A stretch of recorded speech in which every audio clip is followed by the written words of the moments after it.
Why was it right for God to slaughter women and children in the Old Testament? How can that ever be right?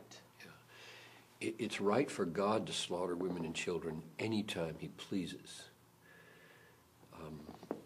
God gives life and he takes life. Everybody who dies because God wills that they die. So God is taking life every day. He will take 50,000 lives today. Life is in God's hand. God decides when your last heartbeat will be. And whether it ends through cancer or whether it ends through a bullet wound, God governs. So God is God. God rules and governs everything. And everything he does is just and right and good. God owes us nothing. If I were to drop dead right now, or a suicide bomber downstairs were to blow this building up and I would be blown to smithereens, God would have done me no wrong. He would have done David no wrong. He does no wrong to anybody when he takes their life at age 2 weeks or at age 92. God is not beholden to us at all. He doesn't owe us anything. Now you add to that we're all sinners and we deserve to die yesterday and go to hell. The fact that we're even breathing today is sheer common grace from God. So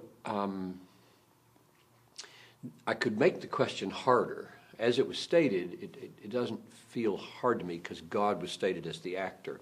But if I make it harder, I'll take longer than 3 minutes to answer the question, and you don't want me in this session. So I think my basic answer is the Old Testament and the New presents God as the one who has total rights over my life and over my death. The Lord gave and the Lord has taken away.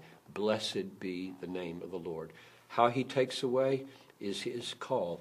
He never wrongs anybody. John, how would you state it to make that question harder? And what would be your answer? The question makes it harder is that he commands people to do it. He commanded Joshua to slaughter people. Okay, so you got human beings now killing human beings. And so now you've got a moral question for what is right to do. So the Bible says, thou shalt not murder. And God says to Joshua, go in and clean house and don't leave anything breathing. Don't leave a donkey breathing. Don't leave a child breathing, a woman breathing, an old man or old woman or a donkey. Just wipe out Jericho. And so then my answer is, there is a point in history, a season in history, where God is the immediate king of a people, Israel. Difference in the way he is the king over the church, which is from all the peoples of Israel and does not have a political, ethnic dimension to it. So there was a political, ethnic dimension. He is immediate king, and he uses this people as his instrument to accomplish his judgment in the world at that time.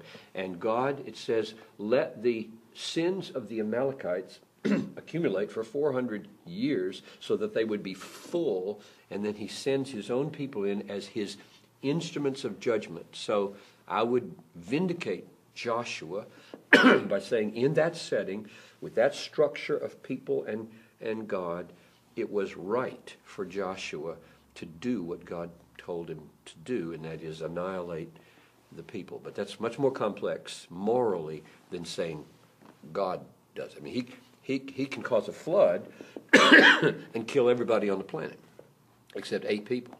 And he didn't do a one of them anything wrong. But he didn't ask anybody else to do that. So whenever God uses others, right now an example would be that God has given the sword to the government. So I believe that the government has a right to take a rapist and a murderer and put him in jail, or to kill him. I mean, I think capital punishment is consistent with Genesis 9 and consistent with God's character because of the value of man.